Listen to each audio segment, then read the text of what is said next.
Ta-da! Okay, so you'll see most of me in the beginning. Some part of this top zone might be a little bit cut off in the screen, but it'll be very explanatory. We're going to start with these patterns to circulate in from the rib to, think about rib, chest area. Let this shoulder space be smooth in these stretches though, softer. So you'll start with your right side to the wall. Try to start with the right side would be good today. And I want you to find that you can bend your arm when you touch to the wall. So it's kind of a soft angle with that reach. And then with your feet together, you'll bring your arms, your right arm, sorry, to stretch back and feel when that arm is, about parallel. It's not trying to angle up very far. But what you'll do is you'll start to turn your feet towards away from the wall. So there will be some sensation that starts to spike in the inner arm a little bit, maybe even up to the shoulder. So if it spikes into the shoulder, I want you to back off and turn your feet a little closer to the wall, but still have the distance from the wall, and keep the arm with as much length as you can. So it has a feeling of accurate reach. And if you can let your eyes soften for a moment and feel the elbow bending, and just stay with the elbow in a bent position. So it may be art in a path of pressure for you with your hand at the wall, but I want you just to give about another 15 seconds here to kind of wake up that part of the arm. Nothing too much, just get a feel. It might feel like 70%, 80% intensity for this part to stretch, but we're not pulling the chest the opposite direction. Just feel these potent awareness in this part of the arm and the chest. Breathe, even in this upright position. Don't save the breath for when we lay on a mat. Okay, now you're going to turn to the wall and let both hands touch about a little wider than shoulder width apart. And when you reach back with your hips, you're going to stretch your arms. So from the wrist into the armpit, this seems like a dog pose at the wall, but I want you to just kind of go tenderly into the feeling of the back stretching. Maybe you wag your tail, maybe you bend your knees, and your head shifts down, not trying to pull your neck and tighten through the sides of the neck layer. Feel where your head kind of bows down. Okay, and as the arm path reaches, breathe.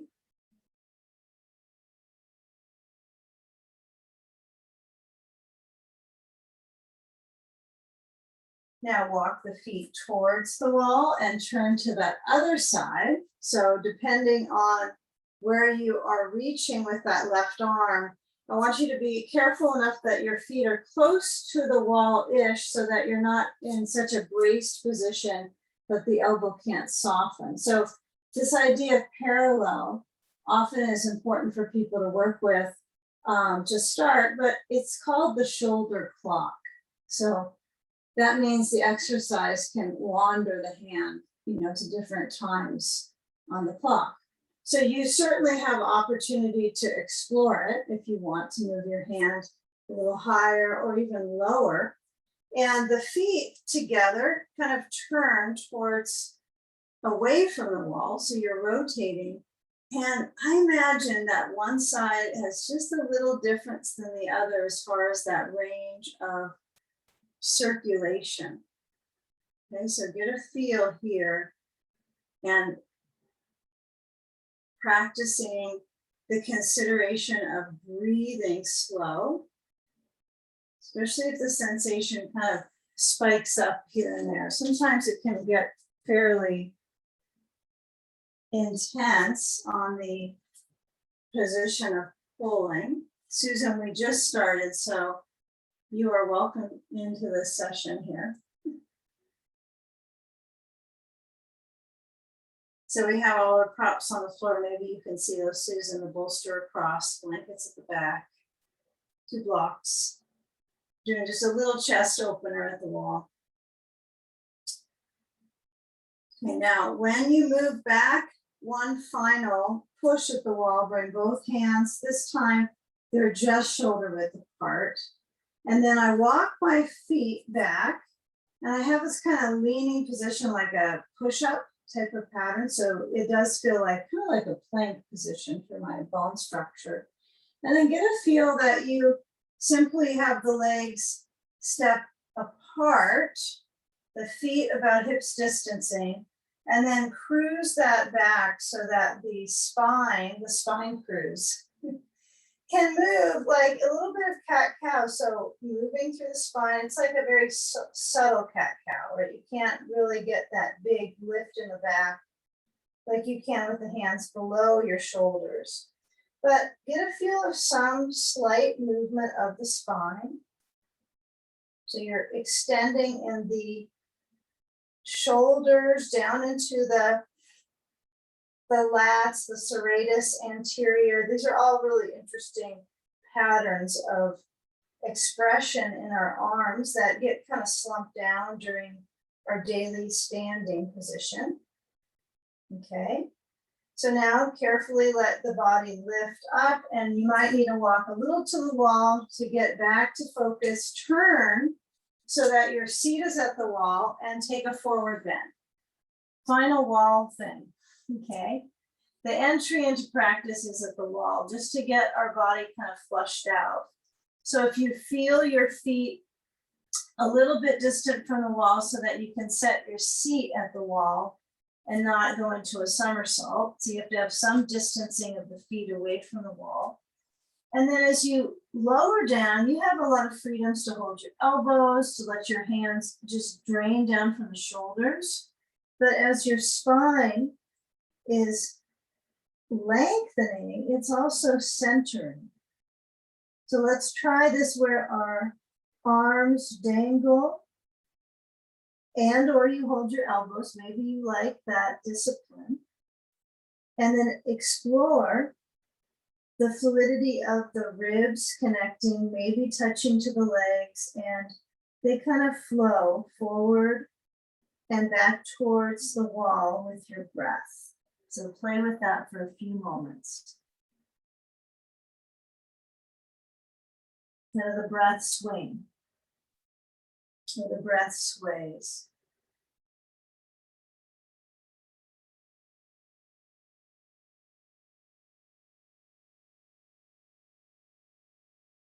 Before we come out, let's explore the extent of length in the upper back into the neck. So without pushing into your head, you just want to let gravity and its downward pulse stretch your back. So what you already organically have, although the wall is helpful, right? Because you have a foundation for your seat.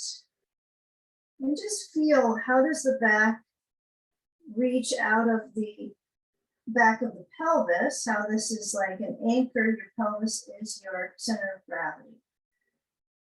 So we keep awareness of the pelvis right now. And what we'll do is bend the knees easily. And then as you roll up, I want you to go all the way to standing before you walk over to sit on the bolster. So you feel the full upright for feeling the feet. Maybe one foot turns in its habit. Just kind of notice the center of the gravity of your body, your pelvis. Okay, and then eyes open. Take a stroll to your bolster, and then let's take a seat on top of it and place your block between your feet in its most narrow setting. Yeah. So there we are. So we have our feet. Can everybody hear me okay? Okay, we're good. Okay, we take our feet.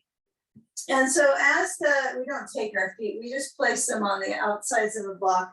But as you're in this position, feel where the shoulders motion back and the rib cage is kind of lifted up from the pelvis by your focus, right? You're trying to bring some attention, otherwise you'd slump down.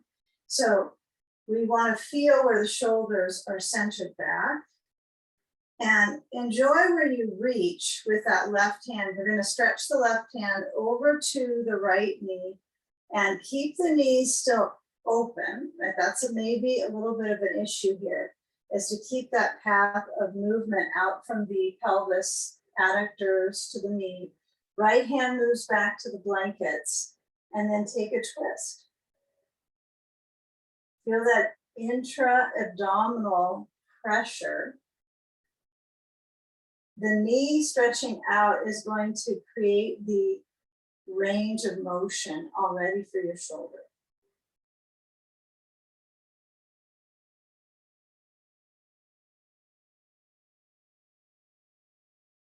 Now feel when you come back center, that left hand reaches back to the blanket, okay?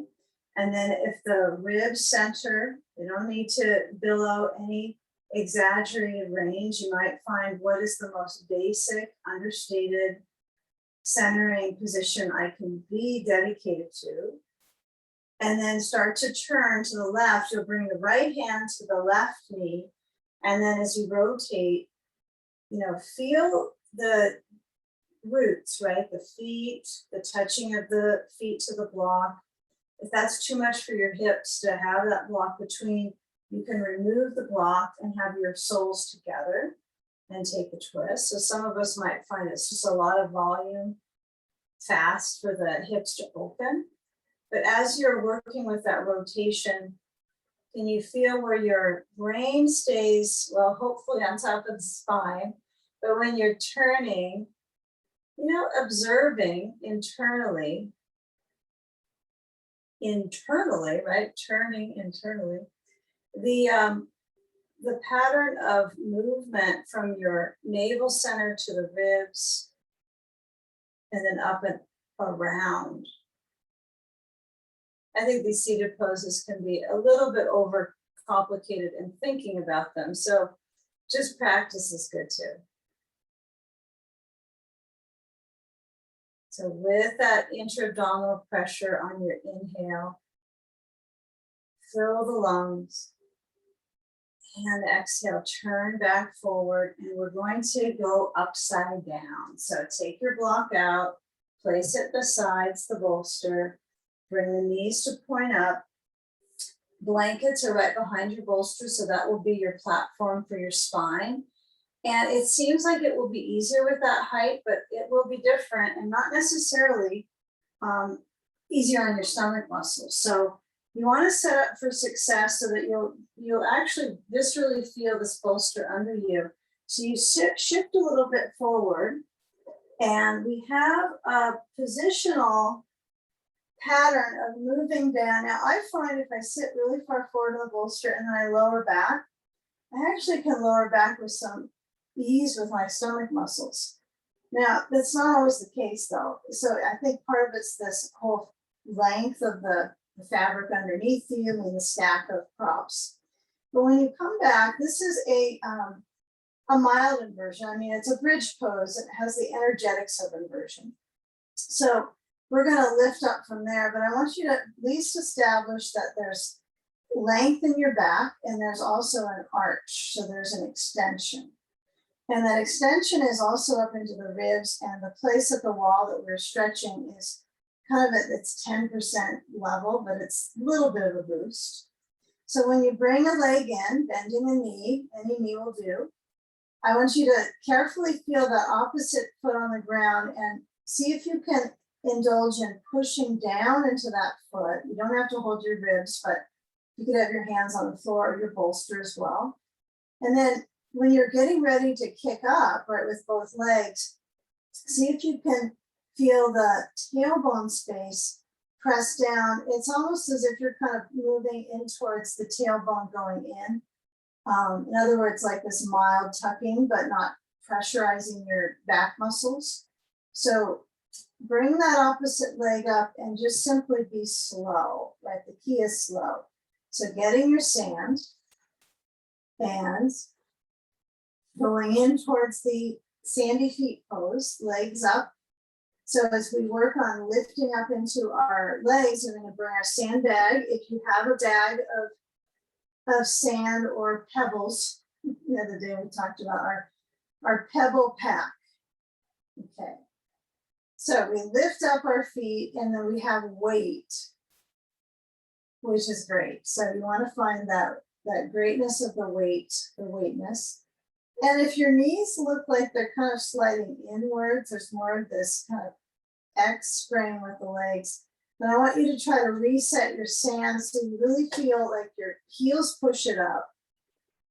And I imagine if you start with that leg press, like the heels lift, so you have enough of your rear on the bolster, that you will feel the knees have no problem being apart.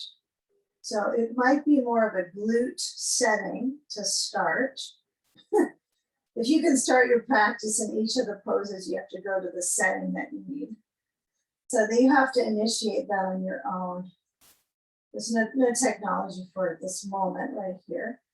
But feel that glute send off, right? And then you kind of let the glutes hold it together.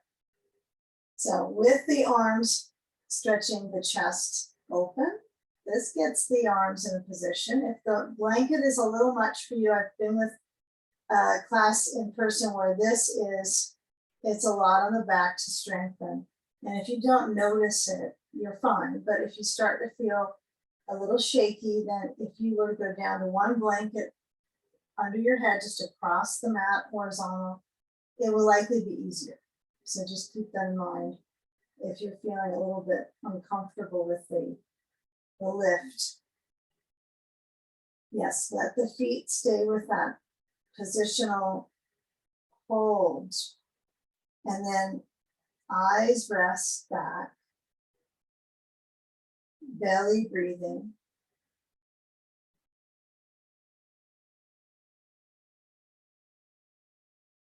Scan the lines of energy and the circulation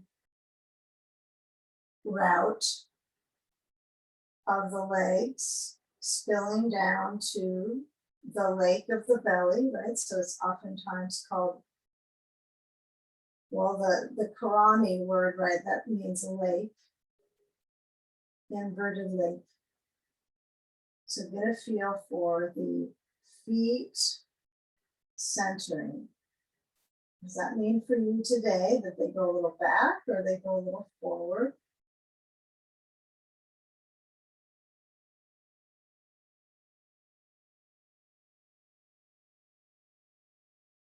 Belly moves with the breath.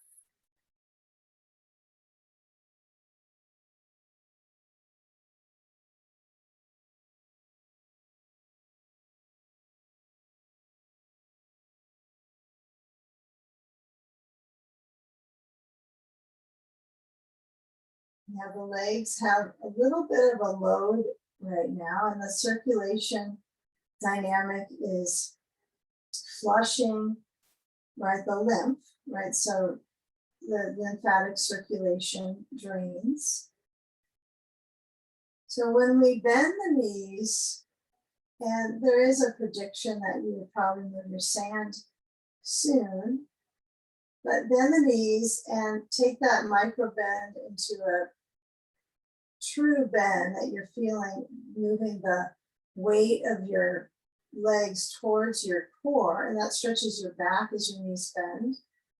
So get a feel for that. And if you can reach to your sandbag and slide it to the back of the legs, upper back, and you'll feel, well, it might actually be towards the back of the knees for some of us, but it kind of, we make this little bit of a sandwich here with the sand in the center, and that develops that length in the back line. Although for me, I don't necessarily feel, oh, my back is lengthening.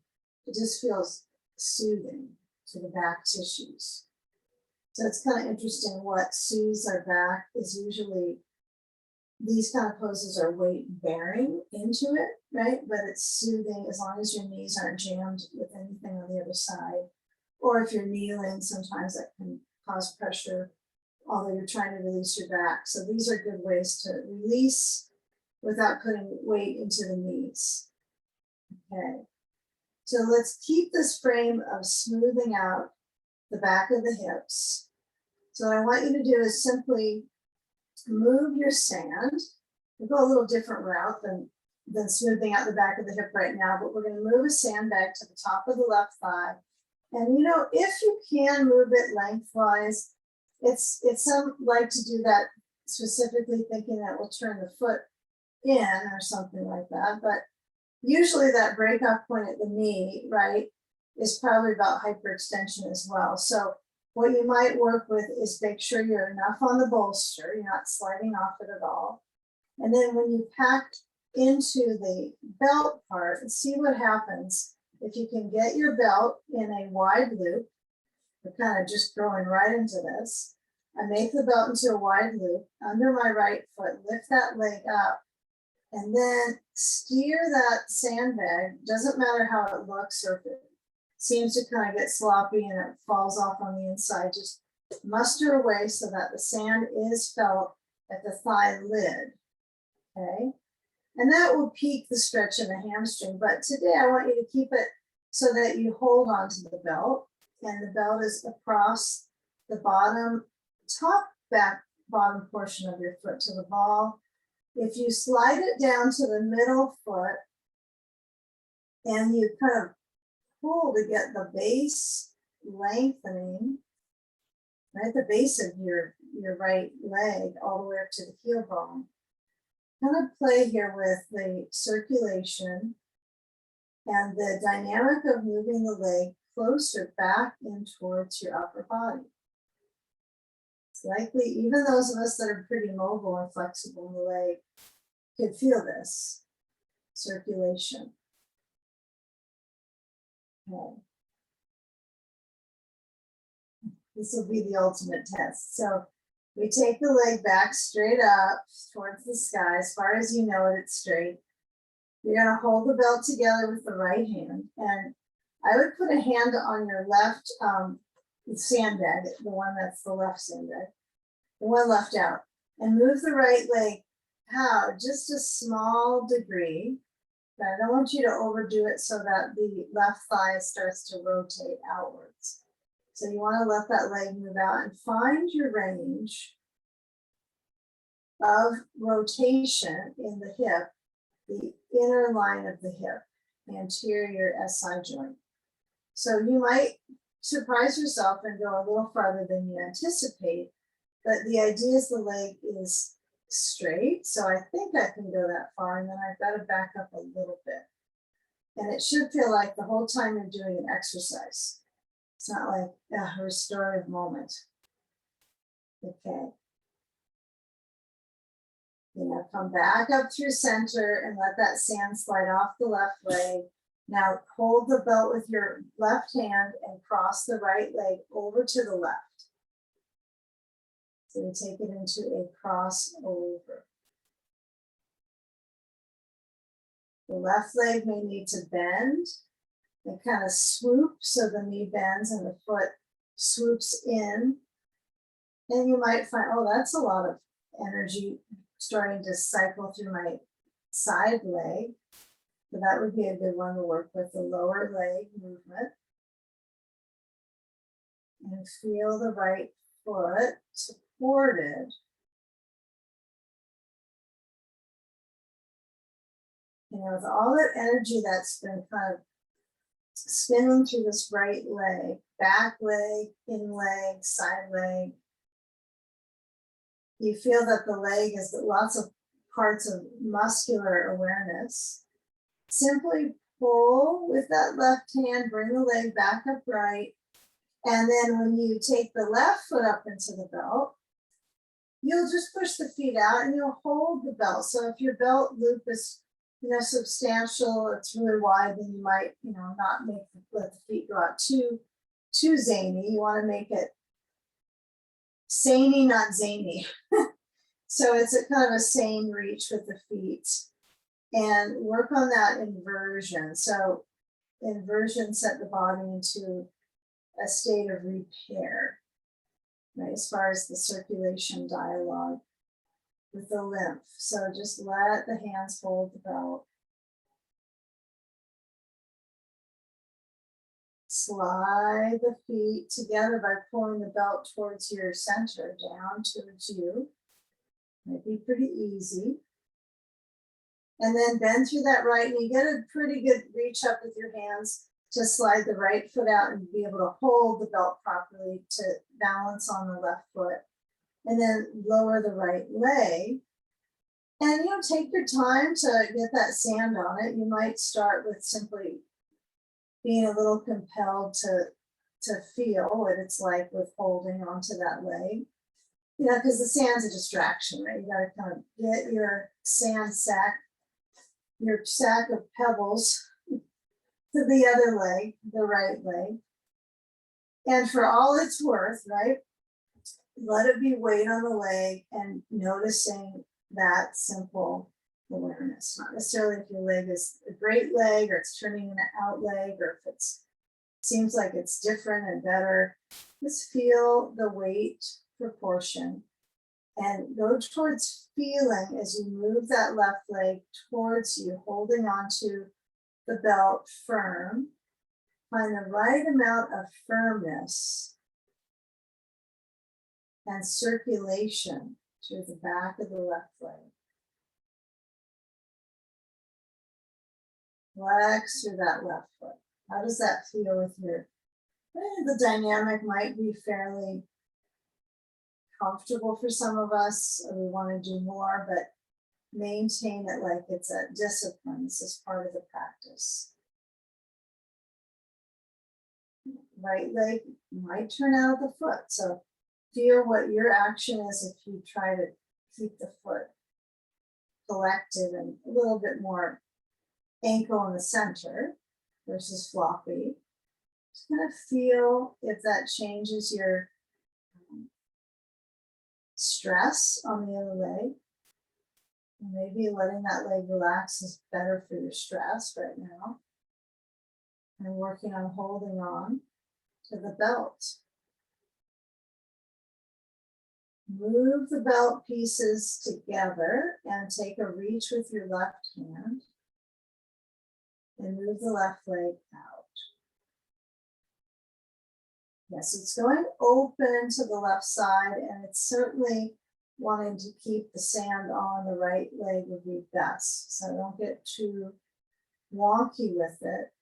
And get that feel of the, these kind of root connections. I think of it as like the cavity at the top of the thigh that kind of bears into the pelvis itself, the bones. It's like those areas you're trying to get that sand to really sink in to fill it up. So the leg might not come out very far. You might be able to let it go out, but you're just not that interested in the range of motion, but the collective interest here from the hip bones. And then take that leg back up. You can use your leg muscles to bring it to center. You can also swing it to center with your arm. But as you cross the center, you move the sand off. Your right hand holds the belt. And then you play with that reaching, that range of motion through the leg. It'll be very clean. And the belt could be slid to the ball of the foot or right to kind of as far around the ankle as you can muster that belt, because that can be a little bit of a trap for the belt. And as you cross the leg, you got to keep your right side of the pelvis completely on the bolster. And you want to steer clear of too much crossover with the pelvis lifting. So I keep it very near the center line, even if it's so basic. Arm is maybe open on the left. Take a few more moments. Let it be simple. Breathing, ribs and belly.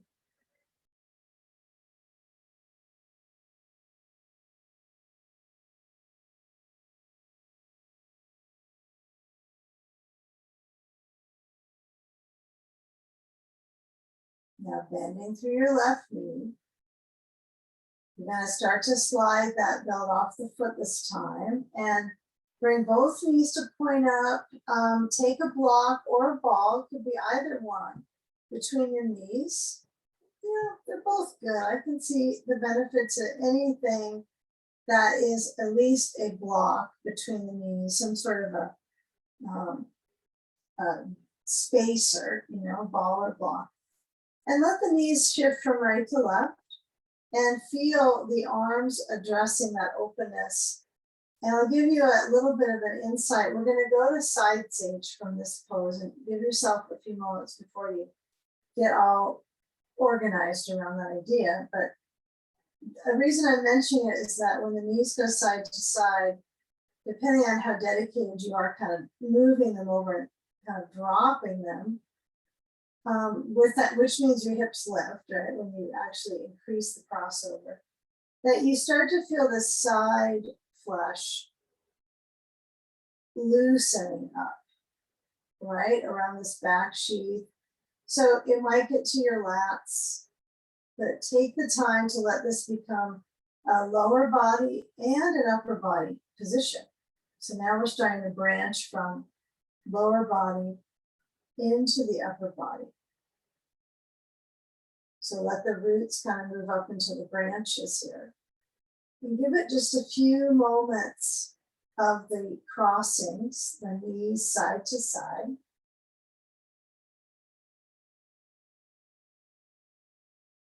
Even feel if your awareness is the energy is moving side to side, but it's not necessarily causing friction. It's loosening up the back strands. You take it one more side, whichever one you're on.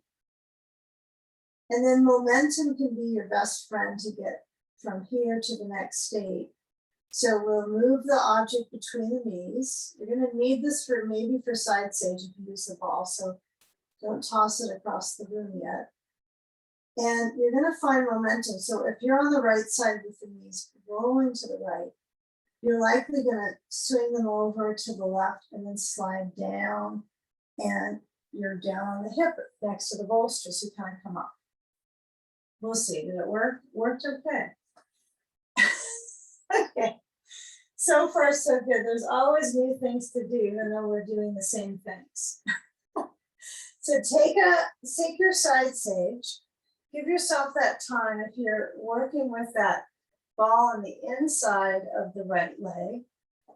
And let's say you're on the left hip down, and maybe you're on the right hip down. So whichever hip, I'm going to speak from the left hip next to the bolster. You can let the arm be straight back on the blanket with your right hand onto the left. This is probably a rare option, but this will feel the most comfortable. Or you could push the blankets a little bit back and then take your top blanket, maybe curl it so you have a little more height. For some of us, we'll need this, a block behind that, maybe. And then add your sand to the very side of your waist. Yeah, if you don't have sand, no big deal. Yeah, that looks right. Yeah, so yes, it's Susan T. I can see you. So yeah, you're on that side lane, and the place of consideration is the layers of the waist. So my arm could be in midair, it could be over towards the block, but getting to that block, you know, some days that's just not going to work. The arm is feeling a little bit short, okay? So feel these inner lines of the arms to help with opening the chest. And if your arm is out of the game right now, then maybe it's laying down on the sandbag or down to the bolster, okay? So breathing so the ribs expand and relax. Expanding through the ribs and empty the lungs.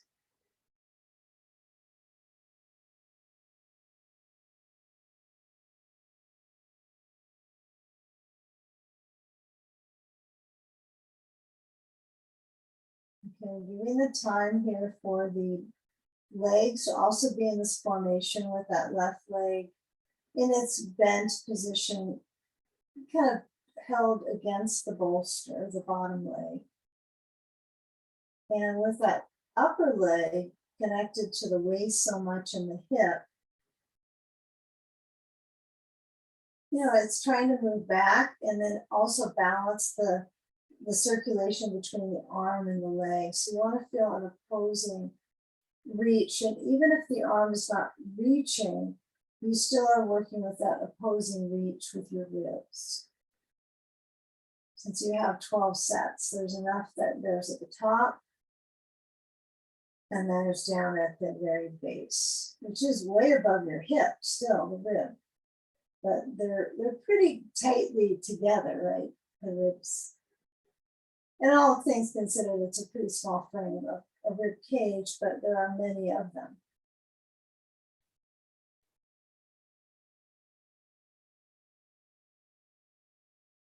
Now, as we start to come out, what we'll do is move to the floor with our upper body. So we're going to roll into towards the ground space. So you'll slide your sand away. And we're going to sample a couple ideas here. When you turn towards your props and down, you're going to work on moving from the arm. You're trying to press into the arm and the sides to get your strength pose. So you're going to turn to face down, hands, knees. One thing you might try, I mean, this works for me often. I really like the blocks under my hands, as long as the blocks are on the mat, they don't slide away. I like down dog with blocks more than down dog without, but you might try blocks under your hands with the hands and knees. And then as you lift up, if it feels a little wonky, then don't do it, having hands on the floor. Sometimes it feels too artificial for some, it's not rounded. So if you're short though, it usually is really a miracle to have these arm extensions, and feeling that your spine gets a little more stretch. So use the push back into the arms and the sides. Now we're not going to walk back to our feet on this one today. So I want you to feel the measure of awareness in your arms. So let's say the blocks were interesting, but you're not taking it. So you could always change it out and or have been without. But when you lift, you'll feel your physical weight. And let the feet walk out. So alternate bending the knees. Don't let your feet walk out of the pose. But bend your knees. And as you cycle through the knee bend, one at a time, feel the knee bending and how that stretches across the low back. Stretch through the foot.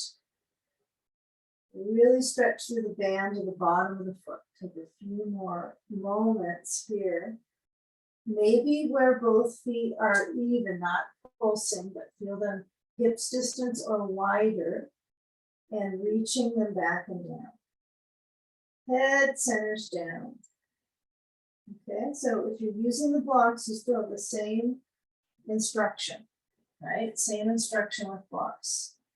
Different, right? It does give a different sensation. Has some benefit both directions, blocks or none. Right, I'm a little taller with a block. Now feel where the waist has that extra addition with the arms reaching forward, where dog pose gives the armpit chest the stretch. So let's just simply lower back to hands, knees, blocks away, hands on floor, and alternate toes relaxed, spine rounding, chin to chest. Inhale, spine arching, chest forward. Exhale, spine rounding, chin to chest. Inhale, arching.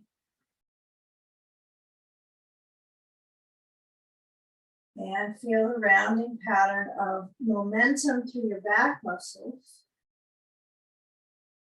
and the arching through your ribs. Or maybe it's the opposite for you. Do you feel the ribs when you round your back? Okay, now when we come down to the second side stage, I want you to feel the hips kind of sway back and forth, forward and back here. And then you feel kind of that track of movement to get to the second side. So most of us kind of cuddle into this kind of, the center body looks like it's getting into relaxation, but when we lean to that second side, we're using the props. We're properly setting up so that the waist has this opportunity to be held and lifting, right? It's lifted up. So use a ball on the inner side of that left knee if you have one. And then as you lower down, and the sand is it's an option, it's not required. And some of you might not want to be lugging your sand around. But if you do use that option, then place it where there is some sensation of kind of eking out a little more length, you know, especially in this waistband down into the hip front, or you're on the whole side. So you're going to be either one or the other. If you have a need for something overhead to put your hand on, like a block, the blanket could sometimes suffice, but the block is oftentimes helpful to make it easier. And see if you can let the body in the center kind of slide into a longer shape. And working with the muscles here in the side, right? This back layer, whole interesting band of musculature. Mature musculature. Yeah, feel the movement of your breath. Exhale completely.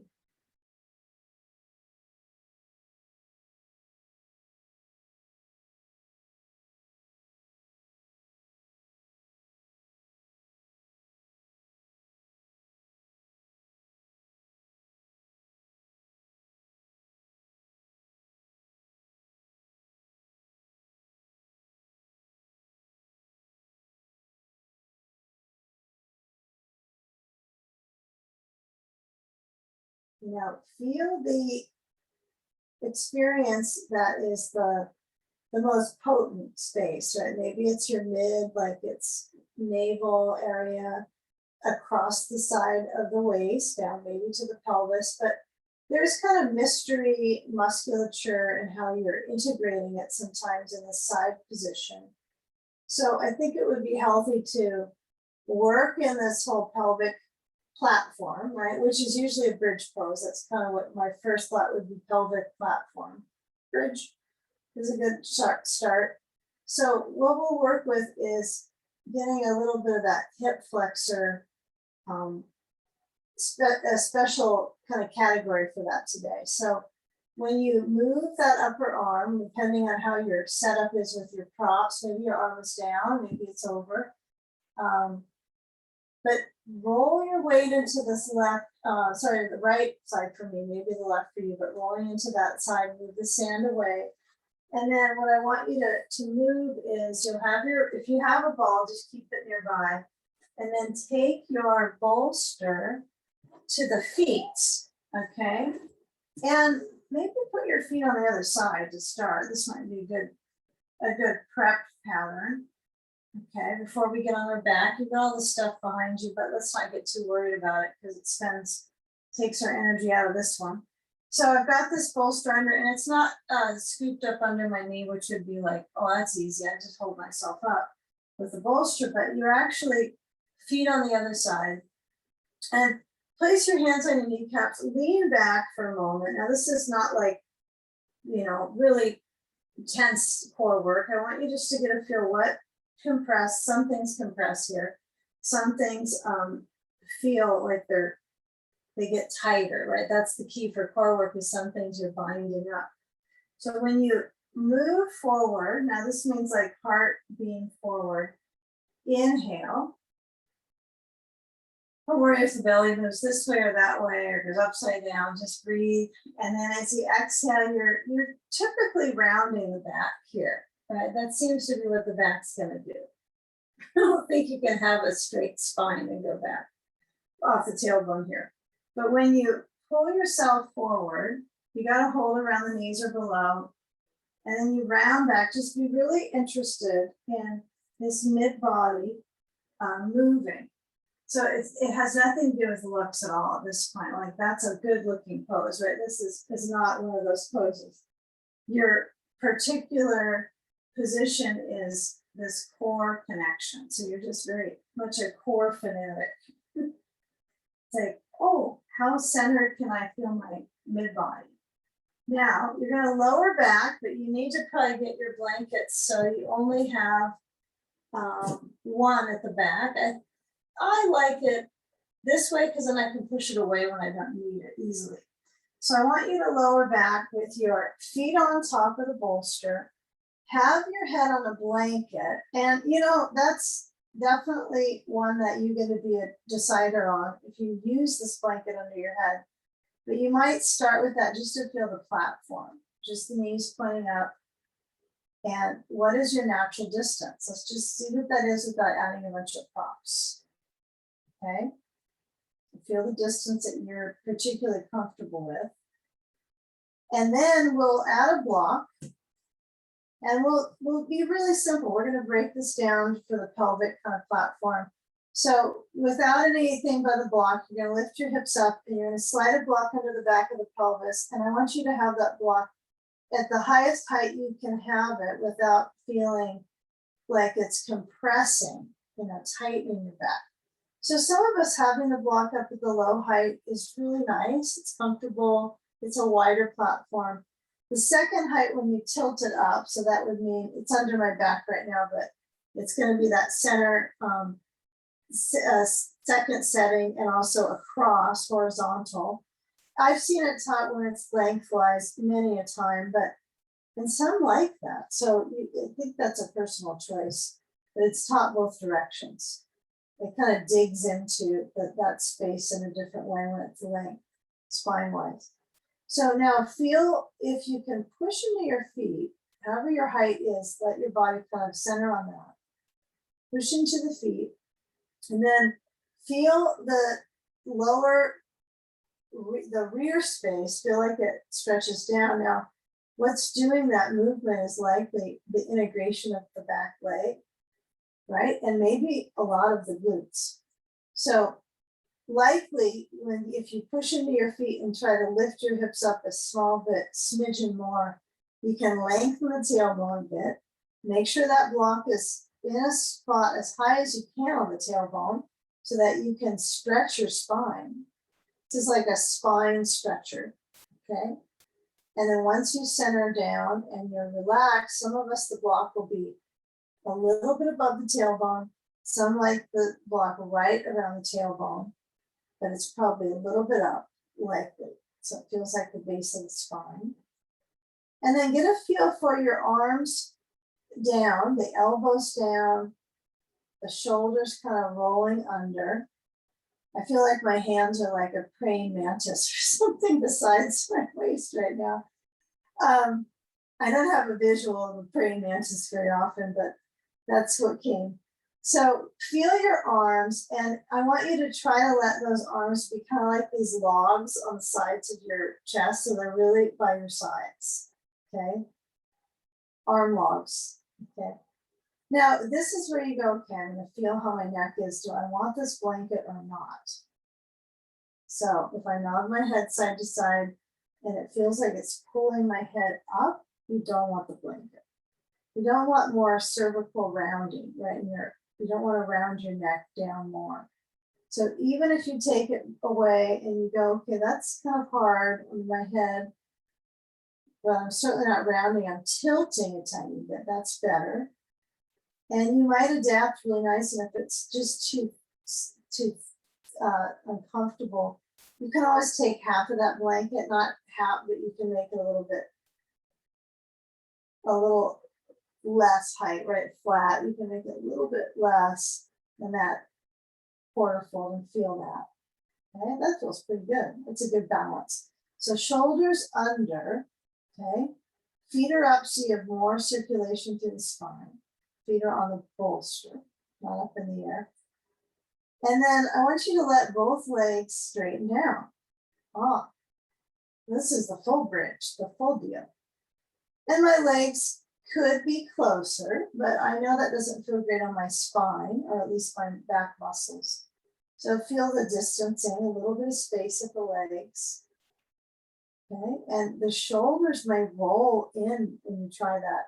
So you have to be dedicated with your lung power to see if you can move them back. And I would be a little careful if you have less blanket on that pressure so that you're able to stretch the arms down and not push your head back further.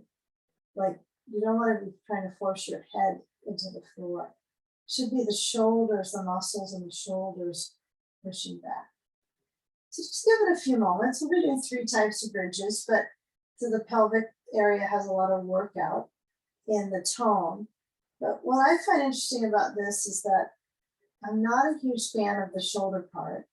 I haven't quite fallen in love with it, but I know it's good for me because my arms go the other way all day long.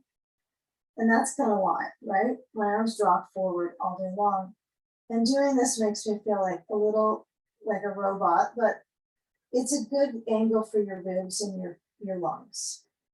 And it's hard to breathe deep in this position. You're going to find a little more challenge when you're supine and prone.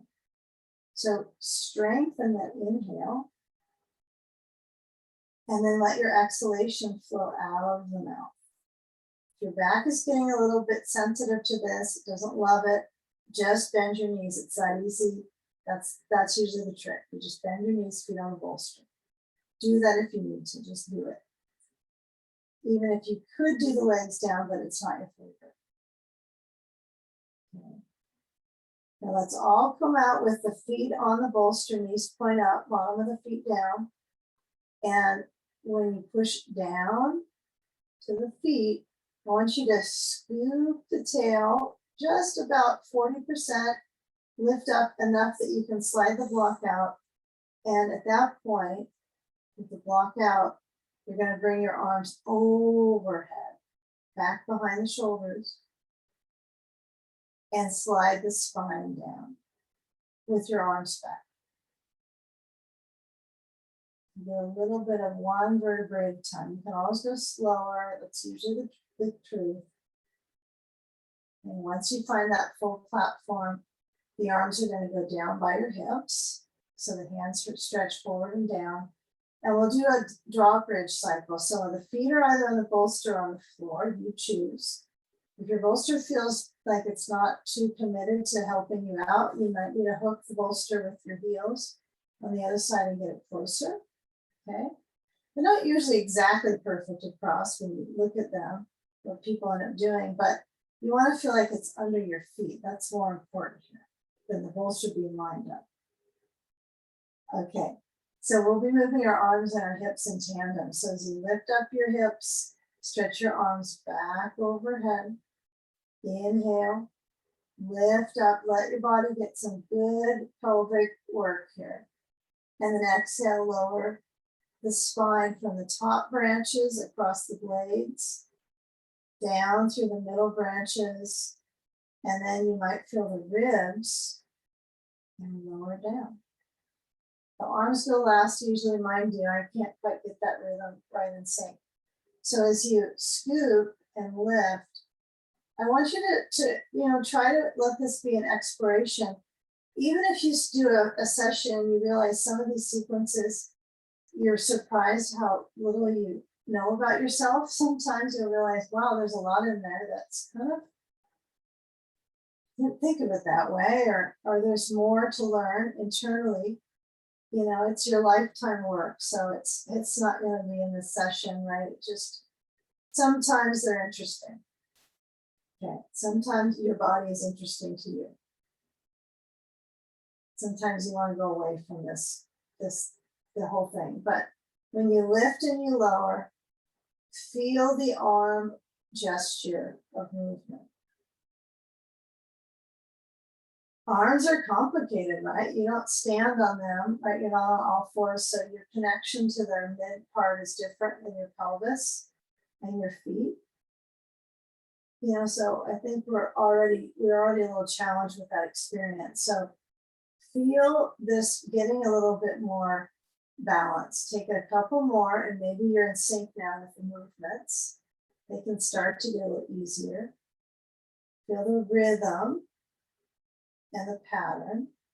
And if you have a ball, I want you to spend a few moments doing some self-massage with that, if you have one. I know it's a chance most of the people do in this group, but you're gonna take that ball and you're gonna massage underneath. You gotta find actually one glute, one buttock at a time to roll out.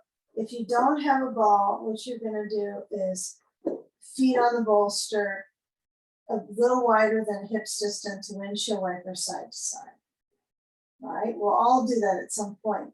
You can never windshield wiper enough.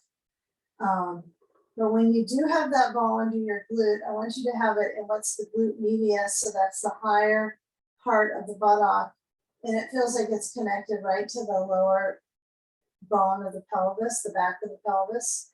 So you want to kind of feel where that sweet spot is of massaging into the glute. Even if you roll to the side of it, it's just fine. It feels good. It's about the pure weight of your body and the movement, the two things together. Okay, now change glutes if you haven't already. And get the feel of your body weight into the ball. And if you don't have one of these balls, there's all kinds of it's kind of a mid-sized massage ball, I think. It's on the smaller side of mid-size, but I guess what would that be in comparison with those giant Theraballs? That's a little bit too much. We'll be rolling on that. We'd be falling off it if we tried. So feel where your body weight is there. And then if you can't stop doing this because it feels great, you can keep with it. We don't know if you're continuing on, it's fine. Feels kind of good on probably one side, a little more on the other, and then we'll all meet at windshield wiper. So the feet can go as wide as the bolster, and the arm suggestion is expansive, okay?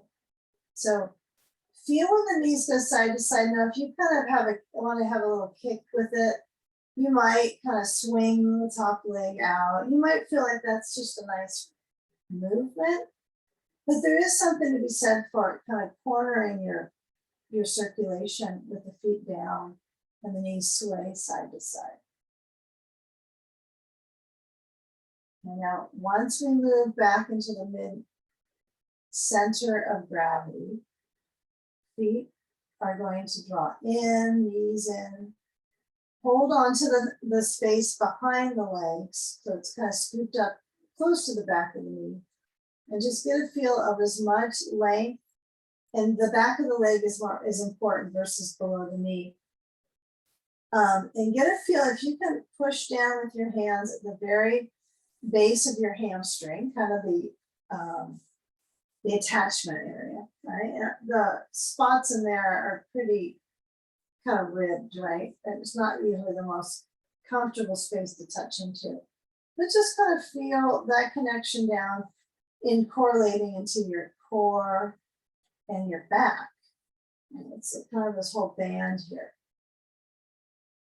Okay, now when you rock side to side, massage through that back space, relax your feet.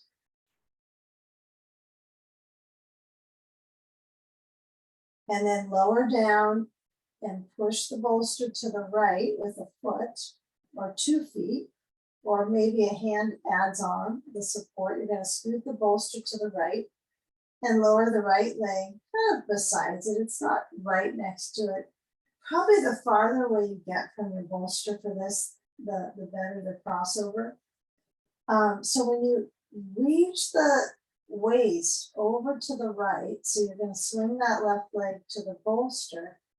Really feel, is that enough height under your left leg? So I find that before I get my ball to the sacrum, that I have to decide, is this enough? If you need to add a blanket on top. It gets better once you get sand on it, usually. Sometimes the sand is not helpful though.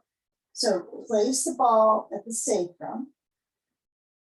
Yeah, you kind of have to make sure that it's not too low. Seems like it's not enough, but it's just an anchor. And then if this feels like plenty, then you might kind of hold onto that exterior leg. And if it feels like that's enough, keep there. If you're adding a little weight, just get your sand set. Come on, sand. Bag of pebbles. And then place that so it's, the easier way would be it's right on the hip bone. It's not going to be as intense for your back. So it might be better for some. And if you slide it down towards the knee, on the side, the lateral side of the leg, it's likely going to feel like a load and a flow into the back of the hip and loosening up into this waist. So if anything, you want to let the class really loosen things up. You know, the strands get looser. It's not so coiled. So let that left arm release. Find what release is. Maybe it's low. Maybe it's a little bit higher. So be generous and kind with your intensity here. So opening, softening. And right hand could be relaxing where it finds it wants to touch the floor, your core. And breathe 4 to 5 counts in. And 5 to 6 counts out. This might be when you need a little more blanket under your head too. Notice that the arch in the spine now moves all the way up to the cervical, which you want to feel a little bit of that support. This is a little bit higher right than the last pose.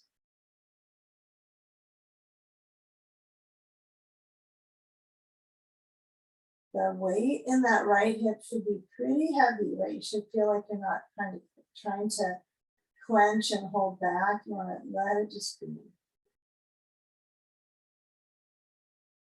And let your head turn. Give yourself another about 30 seconds on this crossover. Center the energy through the spine. But I really feel this more in my ribs, my hip. I don't really connect to my spine, even though it's a spinal twist. So sometimes if you don't feel some of the area that the dialogue is about, that's okay. It might be very centered and calm and not uptight right in that position. Give a few breaths.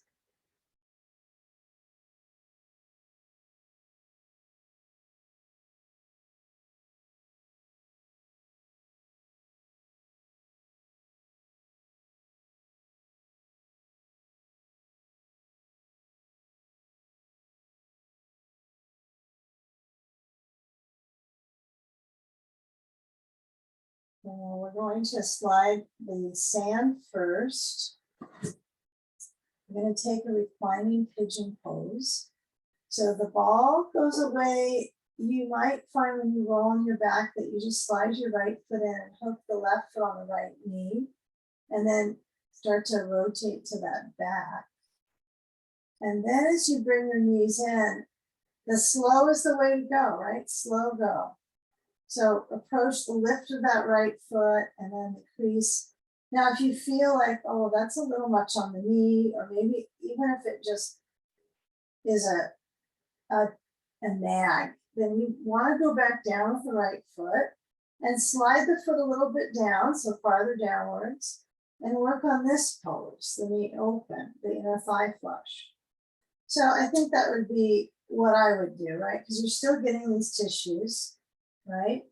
But you're not pulling into your knee or cranking and twisting it. So some it works just fine to pull the leg, the right leg, with your hands and kind of crank into the palm. Some doesn't feel anything in the knee. It might feel like it's a little bit of friction around it, traction. And then again, that's important, right? Traction. So you will explore that pattern that is best for you with your knee and hip. Right, this one's a little tricky because of the triangle of the back, right? You want to not get that leg to flop too much. You want to still feel like you could put a sandbag on your belly on this one just to make sure things don't get too twisted in your back of your pelvis. Okay, so a few more moments. Again, you can hold the back of the leg just as well. If that's better for you. If that's good for you, but you're not so much with it, like 100%, you can also kick the right leg up. And that makes the hip stretch easier on the left hip. Spine long.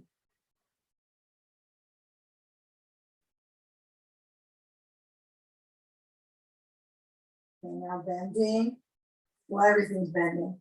And then when you come out, you're going to bring your knees up, legs, feet up, the legs already up, hands down by the hips, pressing into your hands, and feel that space kind of behind the heart. You might kind of wiggle your hips a tiny bit, but you want to feel that space, and the heart is, you know, a lot higher than the pelvis in this moment, but that it's centered on the ground. So if my back of my heart space feels like it's just not quite relaxed, you can give yourself a hug and kind of let that circulation in the back ribs open, and then place your hands back down and flex the feet, and then move the legs down to about 60 degrees. Let's let the degree be up to you. And then you'll bring the legs straight back up to 90. So I'm going to be really mild about it, or mellow, because I want to have my back centered the whole time on the floor. I don't want to hyper extend my back. So feel the feet flexing. That's priority, the legs straight up. And then take a moment to let the legs lower down. Maybe you go a bit more than you anticipate. And then feel if you can get the legs straight back up. Always going slow. And both directions equally slow, even the hold. Breathe. Now, when you come back up, you'll feel your lower abdomen find a little bit of peace. Bend the knees. Take the bolster over to the left. And then as you align your neck shape, you might scoot your body to the right side of your mat. That's what I did on the last side, was I had my left leg far, a little distance away from my bolster. It's probably about the block narrow is the distance I have. It seems to be feeling good for me. But we're different lengths on our, we're all different, you know, distancing with hip, leg, knee. So it may not be one size fits all with the propping. But when you cross the leg over, you might feel that you roll onto your left hip, you bend your left knee. So I want you to make the work be about this mid-body, really feeling some kind of juicing up in here. And then you can add your ball first. And then you get to decide if you want the sound. Right? Maybe it's good here. Okay, so adding weight or no weight, and then go in. Okay, so everyone has their pacing of their prop set up. Likely to notice the circulation advantage of with or without the sand. They're both good. Okay, so feel where that right arm is open. Maybe it's bending more than straight. And the armpit on that right side is reaching out into the chest flesh, right? So if my arm moves open, automatically my pecs stretch. But I don't think it's automatic they truly loosen. So I think it's generally a time game of giving them the time. So instead of doing a lot of poses at the end right now, what I want to do is less. Okay, so we do more the phases of time to loosen. So the only bummer about that is that it might not be your favorite pose. But you might want to change the articulation so it's a design that you like. Okay, so you can repattern it, the movement. Maybe the arm is lower on the right arm, maybe it's still bending. But feel your head roll to the opposite side of the legs, bending. Right, so right.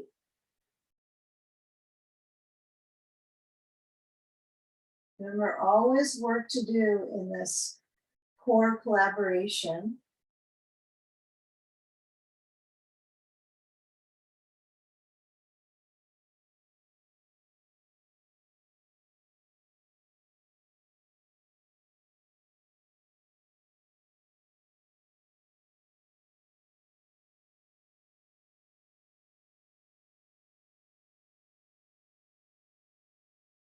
Now, feeling the accumulated time, was it an arm stretch or is it a hip stretch? If you're lucky, you'll feel both, right? That's a lucky pose. And you know, the arm part, sometimes we're kind of numb in an area because it has so much holding that it may not even be at that point of I really feel it opening. It might be guarded, a lot of guarding. So shoulder stuff is really can have some guards on it and like locks. And you know, the hips have a benefit because your legs are swinging around with weight into the feet.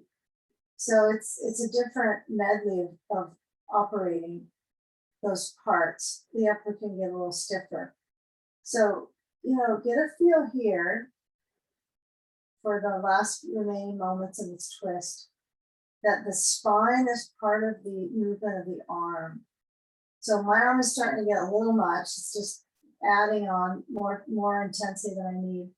So I might just kind of let it drizzle down a little bit, lower my arm down, but still have my palm open. So it's a lot lower and it just feels like I still have this circulation in my chest wall. But it's good stuff to move because there's so much lymph here from in the armpit, chest into the breast tissue. It's just there's so much lymph here. It's just good to get that circulating. Even if you massage it, it's really good for us to do that drain. So just try these twists whenever possible, reclining twists. And then moving the sand, the sand weight goes bye-bye to the very last pose here.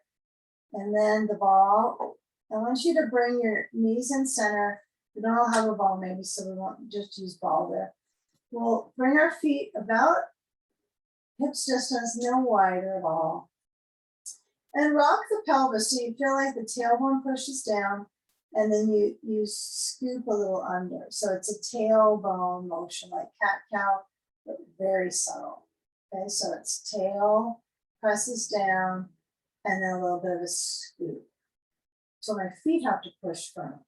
So what's kind of fun about this is really connecting to that wave of the breath at the diaphragm. It's so tricky to analyze these little particulars, pelvic floor work, that it really is a lot of controlling work to get there. But once you find the pattern of the feet pushing down, that might be your clue. And then feel the tailbone centered, no big deal, just center it. We're getting to the end of this one. And then I want you to feel when your feet push, your knees rest together. Okay, now take the feet wider. So they just step out. And the feet are out and the knees are together. And that's it, teepee pose. Turn the toes in a little bit. That might help your hip.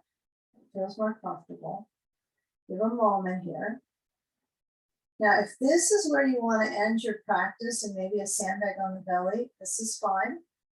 If you want to have a bolster under your legs, then I want to keep it real mellow how you program all your props to end the practice. So you might find this is pretty good. Maybe your feet go a little wider, your knees together, but it does pull your knees if you push your feet out farther.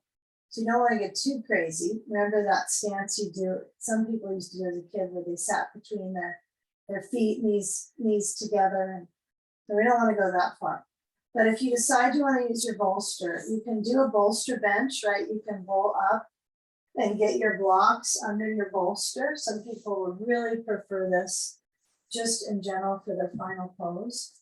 So we can take this with our blanket on the bolster and then bolster up on the blocks. So you're either going to be knees together. I know that seems kind of plain, but it might feel good for your back, or your legs up on your bolster. That's pretty awesome. And sand can be on shins or on belly, or I will prefer, we haven't had this opportunity today, to have sand on the ribs and have that right where the ribs intersect.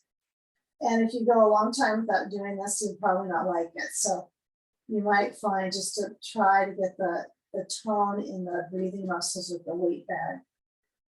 So arms by your sides, whatever pose you've chosen. If the knees are together, your feet are apart, maybe your arms are out farther, so you don't run into the feet. So let your spine center and develop a current of breath where you are visualizing that movement of the diaphragm. Of course, it goes downwards when you inhale. So the belly lifts. And then as you exhale, belly relaxes. So even though I know we in this group know about the diaphragmatic motion, our culture's teaching of breathing is the opposite. So really work and endeavor to explore the inhale to belly expand, because that's helping the diaphragmatic motion sweep and strengthen into your breathing muscles and open the heart. You know, those are the experiences that occur with that movement. It's a vulnerable arena of breath, but it's also just really help ripening, right? To have comfortable lungs, movement of the breath. So relax your eyes and center the feet. Relaxing the feet however they are.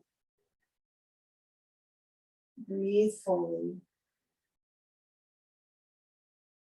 Exhale completely.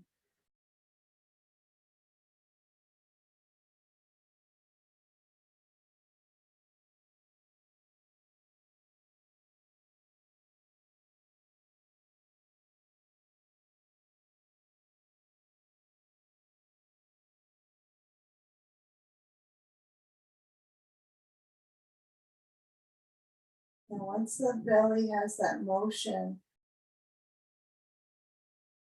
feel if you can take that really nice lifted breath.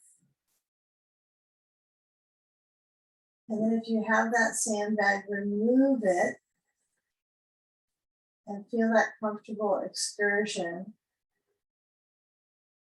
of breath sweeping the lungs.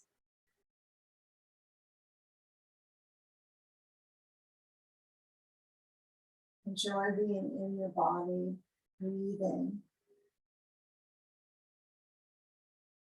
If you're on the bolster, you're going to slide your feet so that they're kind of on the edge. The knees can either point out, feet closed, or the knees are going to go together.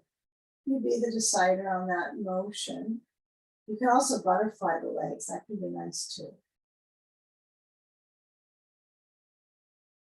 You can sense that tissue on the adductor is somewhat tense, like the tissue at the chest level as well. So it seems to be made for that that lymph drain also gets boggy, right, when the body's fighting off something. So it's good to keep that traction, that flushing out, so you're a better flusher. And then bring the knees towards each other, wherever you happen to be, if your feet are on the floor, your feet are on a bolster. And then start to scoop in the knees towards your ribs. Take a moment with your feet apart, your spine comfortable to the brainstem. Maybe nod your head. This could be a nice place to loosen up the neck as you're nodding your head on with your head back on the floor, blanket. And it's really good for our neck to do this motion. You might forget about this until you go to sleep at night, and then you're back and roll your head maybe 3 times and that's it. But it's a good motion for our neck. It's not the same when you're sitting up. Roll to the side and let your knees roll, not just your head, and come up to sitting, either right on a blanket, or you might position yourself with just a little bit of height and lift up your hips onto that height. And then once they're kind of squat down, it's not like a feel of a lift, but there's a center of focus for our collective. So let's come together, whether you're sitting or maybe you're still on your back, that's okay. But feel the connection at the heart center, hands lifting and connecting in unity at the space of the palms. Bow into the heart center and surrender there. Make a dedication to receiving wellness in your body, for yourself and out to others. Inhale. And with exhalation, bowing into the space behind your heart. In gratitude, namaste. Thank you. Nice to have people today. I never know. Hold on, hold your horses here.